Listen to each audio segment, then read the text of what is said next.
안녕하십니까. 여의도 24시입니다. 여러분들 오랜만에 뵙습니다. 요 며칠 사이 제가 영상 활동을 하지 않았습니다. 그 이유는 제가 지난 영상에서 말씀드린 것처럼 여러분들한테 어떤 속 시원한 얘기를 전달해 드릴 수 없는 그런 상황에 대한 그런 무기력, 분노 이런 것들이 있었습니다. 그 분노 여러분들도 느끼고 계실 겁니다. 그 분노의 원인 제공자가 누군지는 제가 굳이 얘기하지 않겠습니다. 지금 이 순간 여러분들의 이 머리를 스쳐 지나가는 사람들 있을 겁니다. 그 사람들 때문에 그렇습니다. 지금 정말 상황이 안 좋습니다. 정말 제가 뒤에 이 소개를 할 표현인데 한동훈 대표가 얘기한 것처럼 정말 현재 엄중하고 위험한 상황입니다. 그 원인 뒤에 어차피 얘기하겠지만은 여러분들이 정말 그 분노하면서도 어떻게 할 수가 없어서 그리고 또 본인 스스로도 그 장본인 스스로도 거기에 대해서 어떤 위기의식, 문제의식 이런 걸 느끼지 않는 것 같아서 상황은 점점점 악화될 수밖에 없고 분위기는 점점점 심화할 수밖에 없습니다. 그런 상황인데 제가 여러분들한테 이런 얘기를 전달해 드리는 것 자체가 일단 여러분들한테 스트레스를 전가하는 거고 그 와중에 제가 이 표정이나 말투나 이런 표현 이런 것들이 상당히 제 감정을 드러내는 것 같아서 이거 민폐가 될 수 있겠다 싶었습니다. 그래서 요 며칠 영상을 올리지 않았습니다. 물론 그 사이에 찍긴 했습니다. 찍긴 했는데 제가 이렇게 실시간으로 확인하지 않습니까? 제 모습을, 제 말투를. 이건 상당히 좀 부적절하다 싶어서 자체 검열을 통해서 올리지 않았습니다. 지금 이 순간도 마찬가지입니다. 여러분들 이 영상을 몇 시에 보실지 모르겠습니다만 제가 지금 이 얘기를 하기 위해서 카메라를 껐다 켰다를 지금 한 거의 50번 가까이 한 것 같습니다. 그래서 중간에 이 휴대전화 배터리도 나가가지고 충전하고 다시 지금 찍고 있는 겁니다. 그런 정도였습니다. 그러니까 이게 찍을 때마다 순간순간 불쑥불쑥 제 이 속내를 드러낼 수 있는 그런 감정적인 표현들이 자꾸 나와서 영상을 자꾸 끊었다 켰다 이렇게 됐습니다.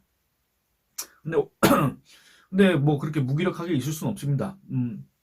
화가 난다고 해서 지금 현재 상황이 어둡다 그래서 마냥 이렇게 무기력하게 있을 수는 없다. 그래서 다시 이 영상 활동을 시작하게 됐습니다. 여러분들도 분노가 치밀어 오르시고 그래서 이런 기사 같은 것도 보기 싫고 유튜브 이런 것도 보기 싫고 그러신 건 충분히 알고 있습니다만 뭐 여러분들이 어떤 걸 보시든지 상관없지만 그래도 희망을 버리면 안 된다. 희망을 놓을 수는 없다. 왜냐? 그걸 놓는 순간에는 여러분들이 버티지 못하는 순간에는 대한민국이 버티지 못한다. 대한민국이 버티지 못한다는 건 뭡니까? 다시 좌파의 손아귀에 대한민국이 넘어간다. 그 상황은 막아야 되지 않겠습니까? 그런 상황이기 때문에 지금 한참 어둡고 위험한 상황이긴 합니다만 각자 또 맡은 바 각 분야에서 다방면에서 활동을 해야 되지 않을까, 노력을 해야 되지 않을까 그런 생각이 들었습니다. 그래서 뭐 꼭 그런 취지는 아니지만은 제가 제 감정도 좀 추스르고 그다음에 머리도 좀 정리를 하고 그렇게 시간을 좀 보낸 다음에 이렇게 여러분들하고 다시 만나 뵙게 됐습니다. 오늘 제가 얘기하고 싶은 내용은 그렇습니다. 한동훈 대표가 국내임 원외 당협위원장들과 만났습니다. 김건희 씨 논란에 대해서 얘기를 했습니다. 엄중하고 위험한 사안이라고 얘기했습니다. 그러면서 또 뭐라 그랬냐? 김 여사 문제는 조심스럽게 다뤄야 된다. 여러 의혹들이 엄중하고 위험한 사안인 것은 맞다. 그러나 행동해야 된다. 결정해야 할 때가 왔다. 민심에 맞춰 결정하겠다라고 했습니다. 그러니까 이게 왜 한동훈 대표가 이런 얘기를 했냐면 이 원외 당협위원장들이 김건희 씨의 사과를 촉구하면서 김건희 씨 이제 사과가 꼭 되지 않는다. 우리도 이 특검법 수용해야 된다. 누구 특검법입니까? 누굴 수사 대상으로 한 특검법입니까? 김건희 씨를 수사 대상으로 하는 김건희 특검법을 우리가 마냥 거부할 수 없다. 우리도 그거 수용해야 된다는 취지의 그런 발언들을 원외 당협위원장들이 하자 한동훈 대표가 이렇게 얘기한 겁니다. 결정해야 될 때가 왔다. 민심에 맞춰서 결정하겠다라고 이렇게 강조를 한 겁니다. 그런데 여러분들 저는 그런 생각이 들었습니다. 과연 이 더불어민주당한테 이 김건희 특검법 주도권을 넘겨야 할 것인가? 이제 국민의힘이 스스로 모르겠습니다. 국민의힘이 원인 제공자도 아니고 국민의힘이 그 논란의 장본인도 아니지만 국민의힘이 어느 정도 그 결자 해지를 해야 될 필요가 있지 않을까 그런 생각이 들었습니다. 더 이상 물론 현실적으로는 어쩔 수 없습니다만 더 이상 그 김건희라는 사람 때문에 국민의힘 지지율이 곤두박질 쳐지는, 물론 지금 그렇게 뭐 지지율이 급락한 상황은 아닙니다만 여러분도 한번 생각해 보시기 바랍니다. 한동훈 대표가 7.23 전당대회를 통해서 당 대표가 된 다음에 그 직후에 한국갤럽 기준으로 그 정당 지지율이 얼마였습니까? 40%를 기록하고 있었습니다. 그런데 그 이후에 어떻게 됐습니까? 여러분들 지금 정당 지지율이 뭐 한 27%, 28%이 정도밖에 안 나오지 않습니까? 많이 떨어졌습니다. 그 많이 떨어진 이유는 뭐가 있겠습니까? 당연히 이 윤석열 정권인데 윤석열 대통령과 그 다음에 국민의힘 당정 이렇게 있는데 누구의 원인이 큽니까? 누구의 원인이 절대적입니까? 바로 이 윤석열 대통령. 뭐 이 윤석열 대통령 문제는 뭐가 있습니까? 국정 운영 스타일이 좀 그렇다. 뭐 이런 것도 있고 그 다음에 시작은 창대했으나 끝은 미약하다. 뭐 이런 문제도 있고 그 다음에 뭐 이렇게 어떤 문제 제기, 비판적인 의견 이런 걸로 귀 기울이지 않는다. 그냥 자기 고집대로 밀고 나간다. 이런 것도 있을 수가 있지만 이런 거는 윤석열 대통령의 국정 운영에 대한 반대 의견이라고 해야 될까? 비판 의견이라고 해야 될까? 여기에서 차지하는 게 그렇게 크지 않을 겁니다. 가장 큰 비중을 차지하고 있는 건 바로 또 역시 김건희 씨 문제일 수밖에 없는데 이거를 풀기 위해서는 윤석열 대통령한테 맡길 수는 없다. 이제 끝났다. 왜냐? 윤석열 대통령은 사람에게 충성하지 않는다고 했지만 자기의 배우자 문제에 대해서는 물불 가리지 않고 자기가 외쳤던 공정과 상식 정의와 원칙도 내팽개치고 오로지 김건희 옹호에만 나서는 사람 아니냐는 그런 인식이 실제와는 무관하게 그런 인식이 이미 우리 국민들 사이에는 팽배하다 그 말입니다. 윤석열 대통령은 그리고 충분히 윤석열 대통령도 이거에 대해서 해결할 수 있는 그런 힘이 충분히 있고 당연하게도 그 다음에 시간도 우리 국민들이 충분히 줬습니다. 그런데 윤석열 대통령도 여기에 대해서 소극적이었고 그냥 뭐 현명하지 못한 처신 어쩌고 저쩌고 하면서 죄송하다 요 한마디 하고 그냥 넘어갔고 김건희 씨도 그렇게 1000번이고 10,000번이고 사과하겠다고 했지만 지금까지도 사과를 하지 않고 있고 자기가 무슨 잘못을 했냐는 식으로 대외 행보를 계속하고 있지 않습니까? 그런 상황입니다. 더 이상 이쪽에서는 해결할 수가 없습니다. 근데 그렇다고 해서 이제 모른 척 할 수가 없습니다. 왜냐? 여러분들 서서히 저 국민의힘 안에서는 이탈표가 나오고 있습니다. 국민의힘 의원들이 이탈하고 있다 그 말입니다. 그 이탈은 김건희 특검 이 문제뿐만이 아닙니다. 김건희 특검으로 인해서 이탈표가 생겨서 결국엔 김건희 특검이 통과된다? 그 말은 뭔 말이냐면 탄핵 저지선이 뚫렸다. 개헌 저지선이 뚫렸다. 탄핵 저지선이 뚫렸다는 건 뭔 말입니까? 정권을 뺏긴다. 누구한테 뺏깁니까? 좌파한테 뺏긴다. 이재명한테 뺏긴다. 이재명이가 대통령 되는 꼴을 여러분들이 봐야 된다. 이걸 넘어가서 이제 개헌 저지선이 뚫렸다는 건 뭔 말입니까? 저 좌파가 이 대한민국을 그들의 표현처럼 20년, 50년 동안 좌지우지하는 자기들의 손아귀에 놓고 쥐락펴락하는 그런 시대를 맞이할 수가 있다 그 말입니다. 정말 최악의 상황 아닙니까? 그런데 이런 김건희 씨로 인한 이런 문제들을 계속 이렇게 질질질질 끌고 가지 않습니까? 그러면 어차피 결론은 똑같습니다. 결말은 항상 같습니다. 뭐냐면 정권을 뺏긴다. 정권 재창출은 물 건너갔다. 대선 진다. 지방선거 진다. 각종 선거 다 진다. 결국에는 저 좌파 정당이 지금 거대 의석을 갖고 입법부를 좌지우지하고 있지만 이제 행정부 권력까지 갖고 가고 그리고 그 이듬해 총선에서 또다시 그걸 발판으로 해서 대선에서 이긴 정부 출범 이후에 그 동력을 발판으로 해서 또 총선에서 대선을 거둔 다음에 개헌으로 밀고 나가서 이 나라의 운명을 어떻게 바꿀지 모른다. 그런 상황이다 그 말입니다. 여러분들 그냥 이게 단순히 김건희라는 사람에 대한 어떤 그런 이게 아닙니다. 어떻게 하다가 우리나라가 이렇게 됐는지 모르겠지만 정말 어떻게 보면 비참하지만 그 김건희 씨 논란이 그냥 대통령 배우자의 뭐 비위 의혹이라든가 대통령 배우자의 무슨 국정 개입 의혹이라고 해야 될까? 대통령 배우자의 무슨 공천 개입 의혹이라고 해야 될까? 그냥 한 개인의 그냥 비위 범죄 의혹 여기에서 끝나는 게 아니다 그 말입니다. 불과 요 한 몇 년 사이에 이걸로 인해서 대한민국의 운명이 바뀌는 그런 상황으로 변모할 수도 있다. 얼마든지 그렇게 비화될 수도 있다. 우리가 이걸 알아야 되지 않습니까? 여러분들 그거 충분히 알고 계시지 않습니까? 근데 이걸 모르는 사람들이 있는 것 같습니다. 이걸 모르는 사람들이 있습니다. 제가 누군지는 얘기 안 하겠습니다. 여러분들 머릿속에 또 스쳐 지나간 사람도 있을 겁니다. 그러니까 이걸 해결하기 위해서는 단순하게 더불어민주당이 내놓는 김건희 특검법을 이제 우리가 좀 받아들일 때가 됐다. 이렇게 얘기하는 건 좀 어폐가 있다 생각합니다. 왜냐? 더불어민주당이 내놓는 김건희 특검법은 일단 내용적으로 문제가 많습니다. 한동훈 대표가 이 김건희 특검법 부결을 강조하면서 얘기했던 게 뭡니까? 사법체계가 무너진다고 얘기했습니다. 여러분들 사법체계 교란 정도가 아닙니다. 사법체계가 붕괴된다는 얘기입니다. 이 나라의 법치 시스템 자체가 무너진다는 얘기입니다. 왜 그렇습니까? 이 김건희 특검법, 더불어민주당이 내놓은 그 법안에는 그러니까 헌법에 반하고 법률을 위반하는 내용들이 수두룩합니다. 그야말로 독소조항이라고 하는 내용들로 가득 차 있습니다. 그 내용 여러분들이 잘 아시겠지만 다시 한 번만 살펴보도록 하겠습니다.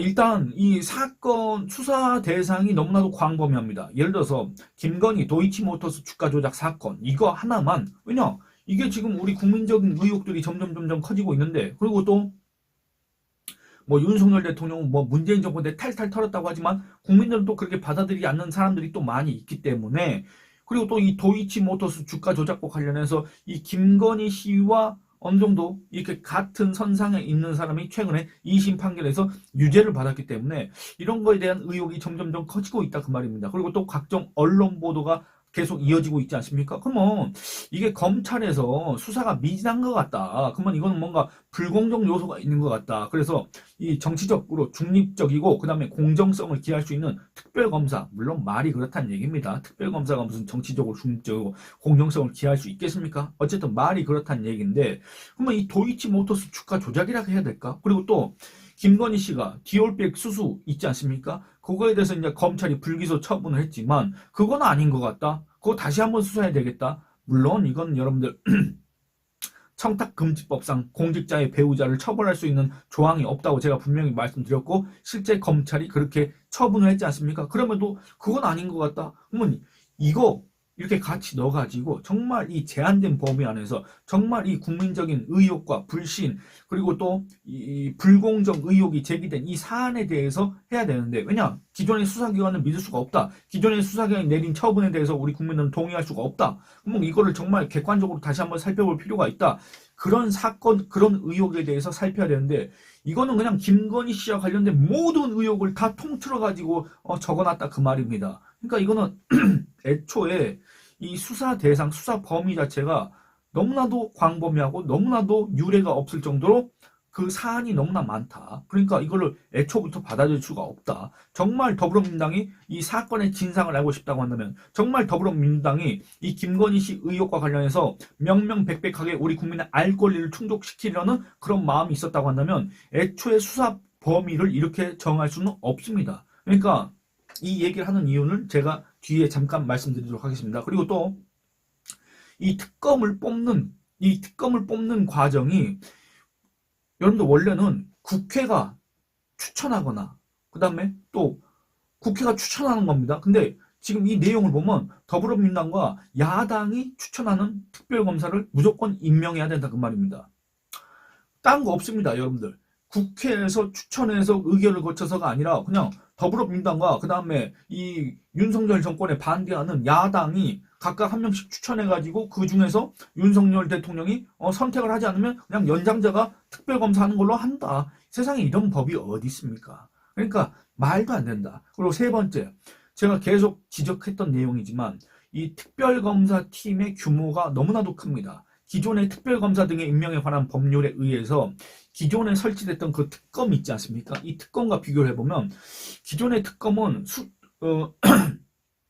이 파견검사가 5명 이내로 돼 있는데 근데 여기는 파견검사만 30명. 여러분들 이게 말이 됩니까? 그리고 또 이 파견검사를 제외한 수사관들, 이 수사관들이 많아야 30명이었습니다. 기존에는. 근데 이 김건희 특검법상 파견 공무원은 60명으로 돼 있다 그 말입니다. 그러니까 파견 검사는 6배가 많고 이 수사관은 2배가 많다 그 말입니다. 대체 뭐 때문에 그래야 되냐 그 말입니다. 그러니까 한마디로 이 김건희 씨 관련해서는 그야말로 탈탈 털기 위해서 먼지 하나까지 잡기 위해서 이렇게 불필요하게 이 조직 규모를 키우고 또 네 번째 이 특검의 이 존속 기한을 너무나도 많이 늘려놨습니다. 그러니까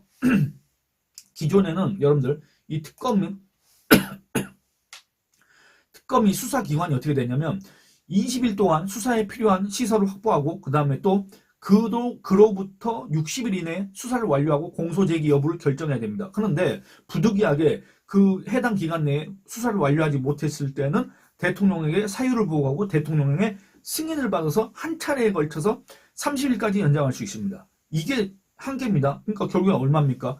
20일, 60일, 30일, 최장 얼마입니까? 여러분들 110일입니다. 근데 더불어민주당이 내놨던 그 특검법, 김건희 특검법에 따르면 어떻게 되어 있냐면 20일 그리고 90일 동안 수사를 하고 그리고 또 30일 연장할 수 있고 또 30일 연장할 수가 있습니다. 그러니까 얼마입니까 여러분들? 20일, 그 다음에 90일, 그 다음에 30. 그러면 여러분들 170일 동안 활동하는 겁니다. 170일 동안 기존 특별검사 등의 임명에 관한 법률에 의해서 설치된 특검팀이 정말 길어야 110일 활동할 수 있었는데 이 더불어민주당의 김건희 특검법상에는 170일 활동하게 돼 있다 그 말입니다. 그러니까 수사 대상도 너무 광범위하고 그다음에 특검 추천 과정도 너무나도 말도 안 되고 세 번째는 너무 조직 규모가 방대하고 네 번째는 이 수사 기간도 너무나도 많이 늘려 잡았고 결국엔 이게 뭐냐 사건의 진상을 알고 싶은 거냐 아니면 이 정권을 쓰러뜨리기 위한 이 정권을 무너뜨리기 위한 이 대통령을 탄핵시키기 위한 이 뭔가 꺼리 하나라도 잡기 위해서 이렇게 일부러 무리하게 늘어놓은 것이냐 이런 의혹이 들 수밖에 없지 않습니까? 이런 이유 때문에 이 김건희라는 사람에 대한 이런 호불호를 떠나서 그리고 또 이 김건희 특검법 이 필요하다 필요하지 않다 이런 찬반 의견을 떠나서 더불어민주당이 내놓은 김건희 특검법은 도저히 받아들일 수가 없다 그 말입니다. 애초에 정치적 목적이 너무나도 뚜렷하고 애초에 위법적인 요소들이 너무나도 많았기 때문에 이거는 이 내용을 한 번이라도 본 사람들은 도저히 받아들일 수가 없습니다. 그럼 뭐 그걸로 끝내야 되느냐? 항상 더불어민주당이 김건희 특검법을 내고 국회에서 단독으로 처리한 다음에 정부에서는 이걸 거부하고 다시 국회에서 이걸 갖다가 국민의힘이 거기에 대해서 반대를 해서 부결시켜야 되느냐 항상 이 도돌이표가 돼야 되느냐 언제까지 우리나라 국정이 김건희 때문에 이렇게 몸살을 앓아야 되느냐 여러분들 정말 회의감 들지 않습니까? 여러분들 정말 분노 들지 않습니까? 그러면 이 상황을 어떻게 마무리해야 될까? 한동훈 대표가 결정해야 할 때가 왔다고 했는데 그냥 단순히 더불어민주당의 그 특검법을 받아들여야 된다? 그랬다간 한동훈 대표가 배신자라는 그런 프레임에 갇힐 수밖에 없습니다. 그리고 또 이 더불어민주당 특검법은 갈수록 더 문제가 심각해질 수밖에 없기 때문에 이거를 애초에 받아들일 수가 없습니다. 한동훈 대표가 이번에 이제 재의결했지만 부결된 이 더불어민주당의 김건희 특검법은 사법체계를 무너뜨린다고 했지 않습니까? 앞으로 나올 김건희 특검법은 더 심한 내용을 담고 있을 겁니다. 그러니까 더 받아들일 수가 없습니다. 그럼 어떻게 해야 될까? 저는 그런 생각을 해봤습니다. 국민의힘이 김건희 특검법을 내놓는 건 어떻느냐? 물론 거기에 대한 반발도 심할 거고 거기에 대해서 여의도에서 정치와 관련해서 한마디씩 한다는 사람들은 다 바보 같은 생각이라고 할 겁니다. 그러나 김건희 씨 문제를 어떻게든 해결하지 않고 어떻게든 정리하지 않고 이 김건희 씨를 어떻게든 이 자중하게 하지 않고서는 국민의힘은 계속 점점 나락으로 떨어질 수밖에 없고 국민의힘이란 정당이 나락으로 떨어지는 건 결국엔 이 나라 우파가 몰락하는 것과 그 다음에 또 일각에서 얘기하는 것처럼 보수가 괴멸하는 것과 같다. 결국엔 또 뭡니까? 결국엔 이재명이가 웃게 하는 것이다. 이거라 그 말입니다. 그래서 이 더불어민주당의 김건희 특검법에 찬성한다, 반대한다 이런 걸 떠나서 이 국민의힘이 김건희 문제를 해결하기 위해서 이 김건희 문제에 대한 국민적인 분노 이런 것들을 갖다가 추스르기 위해서 잠재우기 위해서는 정말 특단의 대책이 필요하다. 이 한동훈 대표가 절벽에서 뛰어내리겠다고 한 것처럼 정말 이 죽기 살기를 각오하고 이런 걸 할 필요가 있다. 그런 생각이 들었습니다. 여러분들 혹시 보셨는지 모르겠지만 10월 4일 날 동아일보 칼럼 중에 이제 이기용 칼럼이라고 있습니다. 이기용 칼럼의 제목이 이랬습니다. 김건희 수렁 사법심판 때 서는 게 유일한 탈출구다. 저도 그렇게 생각을 했습니다. 제가 김건희 씨의 사과를 한 2달 전까지는 꽤 자주 종종 언급을 했습니다. 촉구를 했습니다. 그래야만 이 사태를 막을 수 있다고 했는데 여러분들 한번 기억을 되돌려 보시면 제가 이 김건희 사과를 얘기 안 한 지가 꽤 됐습니다. 꽤 된 이유는 뭐냐면 이제 사과를 하면 안 된다. 이제 사과해갖고는 택도 없다. 더 큰 게 있어야 된다. 그런 생각이 들었기 때문에 그렇습니다. 그런데 한참 지나고 나서 동아일보의 이기용 기자가 이런 칼럼을 썼습니다. 김건희 수렁 사법 심판대 서는 게 유리한 탈출구자. 사과 안 된다. 심판대에 서야 된다. 정말 이 공정한 절차를 거쳐서 이 심판대에 서서 정말 그 죄에 대한 시시비비를 따져봐야 된다. 지금식으로 이 대통령 권력으로 뭔가 이렇게 옹호하는 듯한, 보호하는 듯한, 두둔하는 듯한 그런 행태가 지속될수록 이 민심은 점점 이 윤석열 정권으로부터 멀어질 수밖에 없고, 그럴수록 이 보수는 괴멸될 수밖에 없다. 그런 위기감이 담긴 칼럼이라고 생각합니다. 이 칼럼의 첫머리 잠깐 읽어보겠습니다. 김건희 여사의 사과를 놓고 여권 내에서 왈가왈부하는데 다 부질없다. 저도 2달 전부터 이런 감정을 느끼고 있었고 이렇게 생각하고 있었고, 또 이런 것들이 해결되지 않는 한 갑자기 또 그런 생각이 들었습니다. 추석이 지나고 나서 시원한 바람이 불 때부터 이제 저 좌파들의 탄핵몰이가 시작되겠구나, 그런 생각이 들었습니다. 왜냐?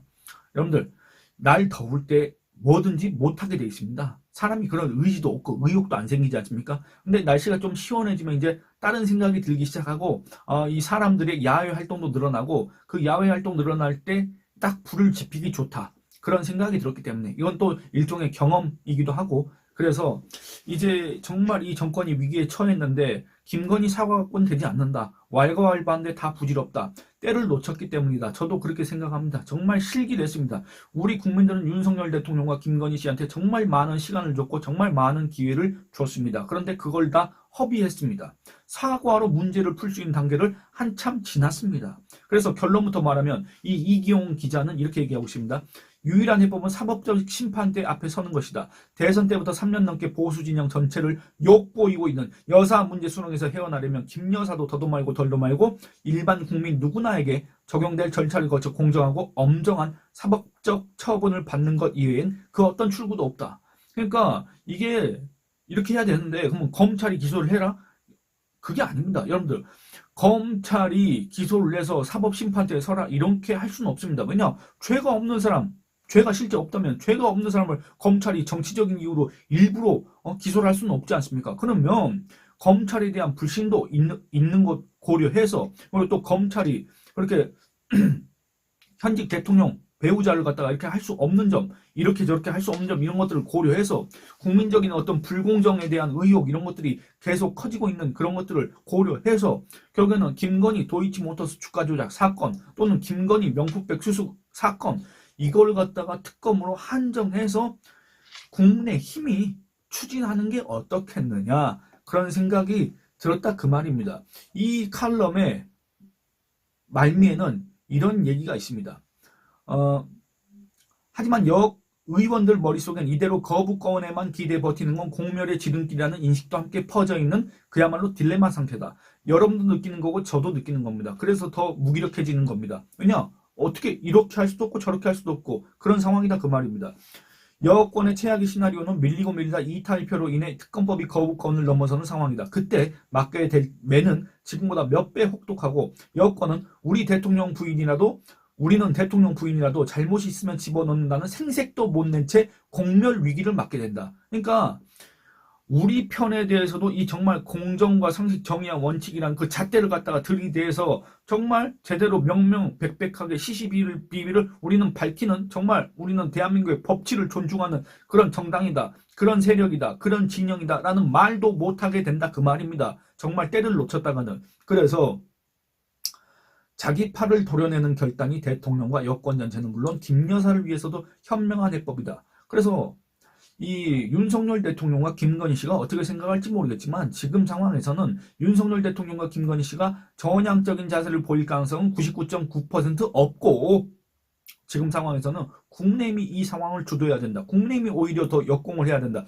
국민의힘이 김건희 특검법을 발의하는 걸 고려해보면 어떻겠느냐, 이런 얘기를, 이런 대안을 제시해보는 것도 괜찮지 않을까는 생각이 들어서 오랜만에 이렇게 카메라를 켜고 여러분들한테 말씀을 한번 드려봤습니다. 예, 여러분들 오랜만에 영상을 찍으려고 하니까 상당히 버벅거리고 또 뭔가 좀 어색하고 그랬습니다만, 앞으로 힘을 내서 열심히 하도록 하겠습니다. 많이 응원해 주시고 좋은 의견 많이 남겨주시고 좋아요 많이 눌러주시고 주변 분들한테 많이 알려주시길 부탁드리겠습니다. 그리고 오래되긴 했습니다만 댓글 후원을 해주신 분들이 계셔서 이분들한테 또 감사 인사를 드리도록 하겠습니다. 러블리 로지스님과 이혜숙님께서 댓글 후원을 5일 전에 해주셨습니다. 제가 한 5일 정도 쉬었기 때문에 뒤늦게 감사 인사를 드립니다. 감사합니다. 그리고 또 여러분들 오랜만에 인사를 드려서, 물론 여러분들하고 저하고 실시간 소통하는 건 아니지만 상당히 또 이렇게 카메라를 통해서 여러분들하고 이렇게 얘기하는 것 자체만으로도, 또 앞으로 여러분들이 남겨주실 댓글을 읽는 그거 상상을 하는 것만으로도 다시 힘이 솟습니다. 앞으로도 많이 찾아주시고 많은 의견 남겨주시길 부탁드리겠습니다. 감사합니다.